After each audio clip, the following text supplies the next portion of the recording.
السلام علیکم فرینڈس، اپنے چینل نالج فار آل میں آپ کو ویلکم کرتے ہیں۔ امید ہے آپ سب دوست خیریت سے ہوں گے۔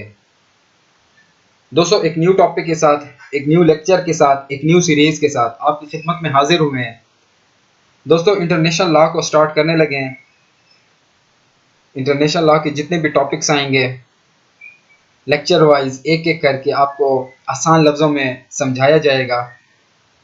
ہم شروعات کریں گے انٹرنیشنل لا سے کہ واٹ از انٹرنیشنل لا، اور اس کی ڈیفینیشنز کو آج پڑھیں گے اور ان کو سمجھنے کی کوشش کریں گے۔ تو دوستو، اگر آپ کو ہمارا چینل پسند آئے تو کائنڈلی سبسکرائب کریں، لائک کریں، شیئر کریں۔ وقت کو ضائع کیے بغیر بڑھتے ہیں آج کے ٹاپک کی طرف۔ دوستو، ہمارا آج کا ٹاپک جو سب سے پہلے ہے واٹ از انٹرنیشنل لا، تو ہم اس کی ذرا ڈیپ میں جائیں گے کہ واٹ از انٹرنیشنل لا جو قانون بین الاقوام ہے، یہ ہے کیا چیز، اس کو پہلے سمجھنے کی کوشش کریں گے۔ اس کے بعد ہم آگے جو مختلف اس کے اسکالرز ہیں انٹرنیشنل لا کے، ان کو جو ان کی ڈیفینیشنز ہیں ان کو پڑھیں گے اور ان کو سمجھیں گے۔ آج سے ہزاروں برس پہلے مشہور یونانی مفکر ارسطو نے کہا تھا کہ انسان ایک معاشرتی حیوان ہے۔ اگر اس قول کا تجزیہ کیا جائے تو احساس ہوتا ہے کہ ارسطو کا یہ کہنا غلط نہیں ہے۔ انسانی زندگی کے لیے باہمی تعاون و اتحاد نہ صرف ضروری ہے بلکہ اس کے بغیر اس کا قائم رہنا محال ہے۔ انسان اپنی بنیادی ضروریات بھی دوسروں کے تعاون و مدد کے بغیر پوری نہیں کر سکتا۔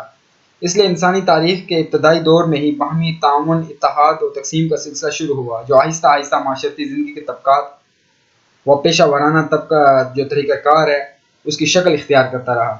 ضروریات سے قطع نظر انسان فطری طور پر تنہا زندگی بسر نہیں کر سکتا۔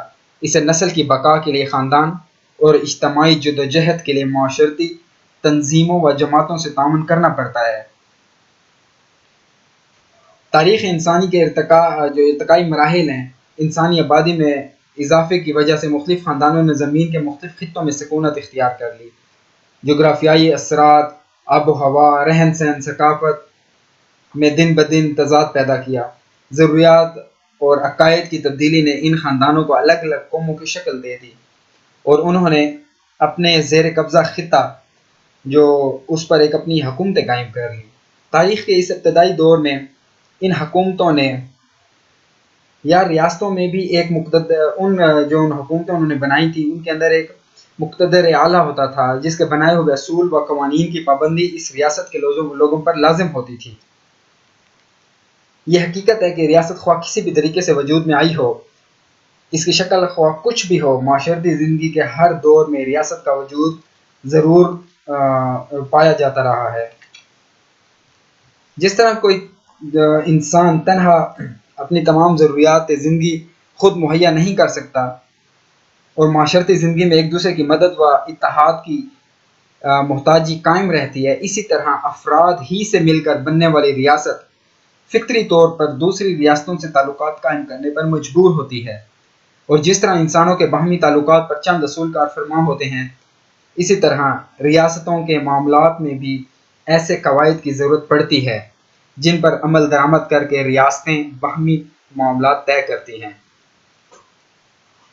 جس طرح انسانی معاشرتی زندگی میں اصولوں کی ضرورت پڑتی ہے، اور جس طرح ریاستوں کے اندرونی نظم و نسق کے لیے بلدیاتی قوانین کی ضرورت پڑتی ہے، بالکل اسی طرح ریاستوں کے باہمی تعلقات میں بھی قواعد، قوانین اور روایات کی پابندی کی ضرورت ہوتی ہے۔ اور عام طور پر جس طرح کسی فرد کے حقوق و فرائض کا تعین ملک کے قانون کے مطابق ہوتا ہے، اس طرح ریاستوں کے فرائض و حقوق بین الاقوامی قوانین کی روشنی میں طے ہوتے ہیں۔ دوستو، یہ تھوڑا سا اس کا بیک گراؤنڈ تھا تاکہ آپ لوگوں کو سمجھ آ جائے کہ واٹ از انٹرنیشنل لا۔ دوستو، ہمارا اگلا جو ہم تھوڑا سا ایک سٹیپ آگے بڑھتے ہیں، ڈیفینیشن پڑھتے ہیں۔ واٹ از انٹرنیشنل لا جو ہے اس کے بعد آتی ہے ڈیفینیشن، کہ جو بین الاقوامی قانون ہے اس کو کیسے ڈیفائن کریں گے۔ اس کو مختلف اسکالرز نے اپنے اپنے طریقے سے ڈیفائن کیا ہے۔ سب سے پہلے جو according to Jeremy Bentham, international law also called public international law a law of nations, the body of legal rules, norms and standards that apply between sovereign states and other entities that are legally recognized as international actors. The term was coined by English philosopher Jeremy Bentham.